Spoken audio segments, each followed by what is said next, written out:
Ladies and gentlemen, welcome to the Bullpen.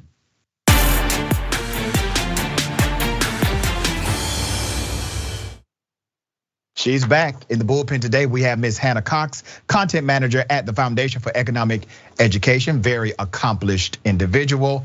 Ms. Cox, good to have you back on the show. How are you? So good to be back. Good to see you again.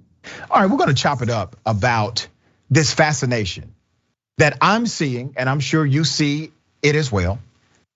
Conservatives supporting Putin, praising the actions of Russia, and those who are silent also, when typically this would be a unifying issue for Americans when there's a functional democracy attacked, but it is not. I don't want to presume what you know or believe about that sentiment that's happening, so let us know and I will respond to you. Yeah, as far as that sentiment goes, I've been really troubled to see that and honestly a bit surprised. I consider myself a libertarian. I'm a non-interventionist.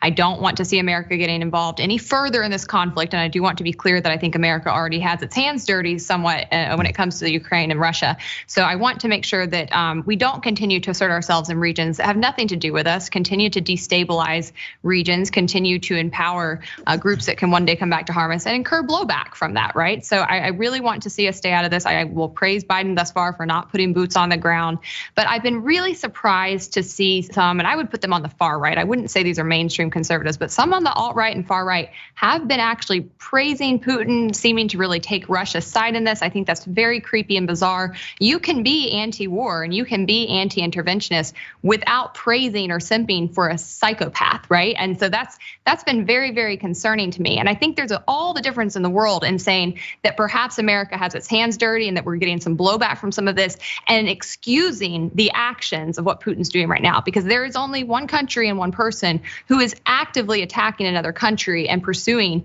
a war and killing innocent people. And that's unilaterally wrong and should be condemned. Ms. Cox, hell has just frozen over because I agree with everything you just said. So let me highlight some nuances here, because Democrats and Republicans, they, in their leadership capacities, they have messed up other countries. I'm anti-war personally, okay? Our policy in America was to make sure Ukraine never could get a nuclear weapon or to denuclearize, right? And to abandon a lot of their weapons technology. That was a strategy by Republican and Democratic presidents that was in American policy. Ukraine said, hey, listen, we need this stuff just in case we get invaded. Well, no. You're never going to get invaded. We're going to end up making you part of NATO. Lies, all right, lies, right? So we get in, they do some of it, then they get caught trying to not do what they said they would do in the agreement, and then they come back to the table. Looks like they did more as far as adhering to the agreement that the West or Western nations wanted them to do. They're now being invaded. It is clear, it's very clear that this is immoral, what Russia is doing. Now, the only pushback I have to your original proclamation is this. You may see this as people on the far right or alt-right, but let me bring your attention to people like Marjorie Taylor Greene. And I know we on the left, right? I'm a progressive guy. So I contextualize Marjorie Taylor Greene as an extremist. However, in the context of conservative politics, she is not. She's one of the top fundraisers for the Republican Party. She's one who is significantly praised by Donald J. Trump in his rallies across the country. And she gets probably just as many speaking engagements in front of conservative audiences as let's say Donald Trump or another mainstream Republican. So I don't see how she is to the extreme right of the conservative movement. And just on Friday, where was she at? She was at a pro-Putin white nationalist conference. And she has created a significant atmosphere around her that's basically pro-Putin. And if they're not all the way pro-Putin, they're definitely not anti-Putin. So help explain that. How does she fit into the agenda of conservative politics in America? Well, my opinion on Marjorie Taylor Greene is that she's cuckoo for Cocoa Puffs. I think she's off her rocker. And I think that that's a view held by most mainstream people. Now, look, we can have a conversation about where conservatism is and where it's moved. And I think that's valid, right? That's one reason I no longer say I'm a conservative. I'm a libertarian. And really what the conservatism movement was of the 80s and 90s is not where it's at now.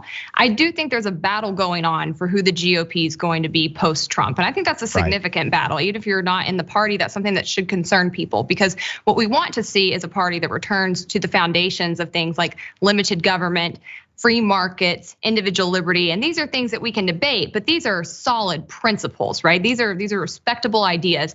And then you have this nationalist, often racist, very cringe side to the right that is battling to take over the GOP. And I think it remains to be seen who's going to win out now with Donald Trump somewhat out of the picture. And to be honest, I don't know.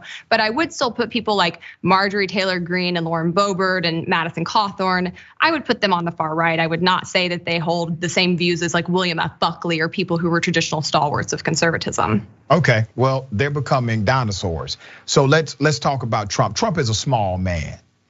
He's small mentally, he's petty, he's a small guy. And what he did is he downsized what the Republican platform was. He had to shrink it to fit him. And he also did the same thing for the institution of the presidency. He had to shrink the institution to fit him because he's a small man. But what happened in the process of that, he also downsized in a significant way the nuance of politics in the Republican Party. There was a time you all said, or conservatives said, we're the big tent party, right? We want to celebrate diversity. We want to make sure that we are inclusive in our openness to understanding different variations of policy application. And let me tell you why I actually would like you guys to return, and I'm talking about conservatives. I would like you guys to return to a sense of normative political behavior. Here's why. As long as you all allow, I'm talking about conservatives, people like Trump, Marjorie Taylor Greene, Matt Gaetz, and others, as long as you allow the tail to wag the dog, Democrats will take advantage of that. Because Democrats will promise the world, they get elected. 4 years, they deliver nothing. Re-election comes, right? And all they gotta say is, well, hell, are you gonna vote for them or vote for me? There's no competition. So now they're able to take the votes for granted in a way because you don't have a viable option in the marketplace of politics. You all need to come back and get your minds together, come back to the table with some actual solutions and stop with this personality over politics stuff. Do you not agree? I agree 100%. And I actually said this on a Fox News radio tour. So I went into the weeds and I said this. I said, if the GOP continues to reelect Trump or to put anybody of his ilk up as the party bearer, they will continue to lose. And I really only see one way that the party loses in the next presidential election, because Biden's presidency is not going great. He doesn't have a whole lot to hang his hat on. But if they put up Trump or somebody in his camp, that's all you have to do. All you have to do is say, we're not that guy, we're not them. And people are like, yeah, thank God. Right? Yeah, I actually agree. I've said that on record. I said the best thing that can happen to Democrats is if Trump runs for president, because Trump excites the opposite base in a way that Biden cannot. So I'm with you on that. I actually hope Trump does run. So 74% of Americans, they are calling the Russian invasion unjustified, 74%. Now, that's a big deal. That was YouGov poll. That's a big deal because 74% of Americans don't agree on anything anymore, right? So 74% of Americans are saying, hey, this was a bad thing. But when it started, 88%. You got to think about this. When this assault first started, Hannah, 88% of Americans said Russia is wrong. Now, the latest poll, that number has dropped to 74%. And I guarantee you, give it a week or two, that number will be less than 70%. We've seen this happen before. It's social conditioning, it's social engineering, and it comes from the top. This is dangerous. This is dangerous stuff. So what's the plan inside of the conservative movement to try to get a grasp back on a more normative political dynamic in America?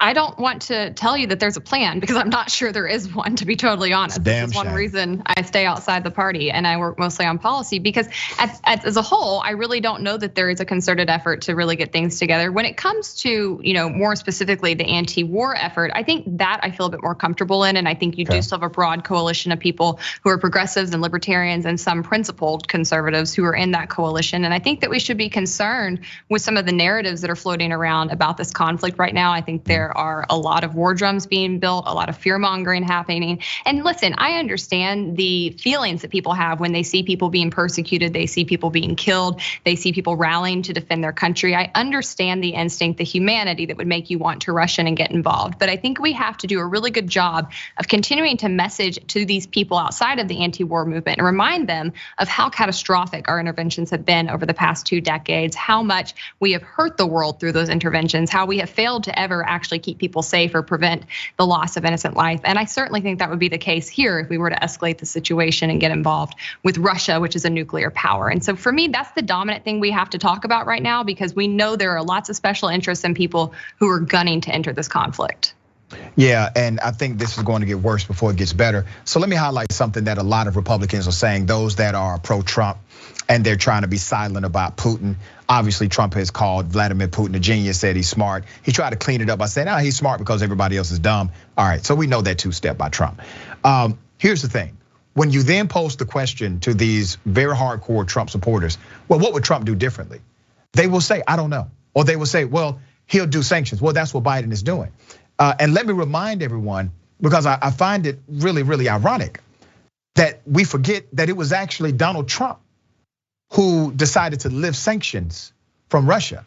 So much so that in a bipartisan move, the House literally voted against him in a massive way, overwhelming majority, voted against lifting these Russia sanctions during the presidency of Donald Trump. Why do you think that message does not connect with those who support Trump when they say things like, well, Trump would have been tougher on Vladimir Putin when he actually had to be disciplined by the House when he went to lift sanctions on Russia? I think this is actually a pretty easy question to answer, and that's because most of his base was never ideological. They were never paying attention to actual policy. This is the same reason you'd see people like the NRA, which is supposed to stand for the Second Amendment, coming out and fundraising and cheerleading for Donald Trump, who actually passed more gun control than Obama. It never tracked. He was never doing the things that they thought he was doing, they said he was doing, but they weren't paying attention to policies, they were paying attention to personality. And I think a lot of people got hoodwinked by him. I really do. And I think that that's a sad thing that happened in our society. And I think it's something that, much of his base is still being hoodwinked by him. I'm not on his mailing list, but I feel pretty confident that some of this pro-Putin agenda that we're hearing from the far right is coming from that camp. And I also think there's been a lot of the narrative from him as well that Biden has ties to Ukraine and with the Hunter Biden scandal. And I think that's some of the animosity you see towards Ukraine. And none of it is actually based on the actual conflict, right? Which is quite nuanced and has decades leading up to it. And we should be having that conversation, but we're really not. Instead, we're actually just seeing like this Democrat-Republican narrative continue to play out. And I think that it's mostly bogus. I have a theory, and I want you to tell me, am I off basis here? Here's my theory. I think there's a section of American society, primarily those caught up in the Trump era of politics, who are at heart anti-democracy. At heart. They may not articulate it that way, but they do not appreciate nor honor democracy. I'm not going to disagree with you, but I want to add to that. I think there's also a significant portion on the left that I would say that about, that I think we see on both sides. There's factions that do not truly care about free speech. They don't truly care about following the will of the people. They don't actually want to live in a tolerant society that allows people to protest. And I've seen this on both sides, right? Because as a libertarian, I'm often kind of caught in the middle. But when the Black Lives Matter protests were going on, I was mostly supportive of that. I believe there's tons of police brutality, and I've worked in criminal justice. There's tons of systemic racism. I wanted to elevate that and celebrate it the right hated those protests. Now we see protests from the right against things like masking and lockdowns that I think have had really terrible implications as far as children's learning abilities and pushing kids into homes that are domestically abusive. Let me tell you the big difference between those protests and the Black Lives Matter. Black Lives Matter, they were basically protesting outside, they were marching, they were following the tradition of civil rights heroes like Dr. King and others, right? So they were getting to the street, they were making a lot of noise so that you can see, you can pay attention to what they were complaining about and what they needed the society to fix, right? But for the mask protocols and the protests, what you see happening is a violation of actual law. Private companies are able to enforce mask laws inside of their facilities. That is common and settled. But you have individuals who are literally going into these facilities, breaking laws, committing criminal trespass. You have individuals at school boards who are saying, well, you cannot enforce a mask mandate inside of the school system, so we're going to violate it by, as parents coming up to the school, which is obviously illegal, and making their protest on the school campus as adults. Those things are illegal. Those things also compromise the safety of our students. You see the difference in some of that? No, I don't, because I also want to point out that there were portions of the Black Lives Matter rallies that were looting and burning businesses, which is illegal. And I will say, I disagree with people protesting at private businesses, but at schools and school boards, that's exactly where people should be protesting. Take your argument to the government. Those are public institutions. Right, the issue is not the protest, like the protest on school property is a problem. So you and I agree with that, right? No, I think school property is public property. No, I mean, during the school day, a parent coming up to the school and protesting on school property, that's not a problem? Not at all, as long as they're not violent. No, I'm a huge believer in civil disobedience. That is a problem. That's actually against law. I'm a former high school teacher, man. You can't have parents who do not have lawful access to come into a school system protesting if they do not have clearance to do so. Just because it's public property, you can't go and protest inside of a police precinct. They can't use common sense controls for the safety of their staff. They can do that, and we can do it for the safety of children. All right, I got to wrap. I got the next show coming up, but I appreciate you being on. You are always welcome to come back, okay? Thank you.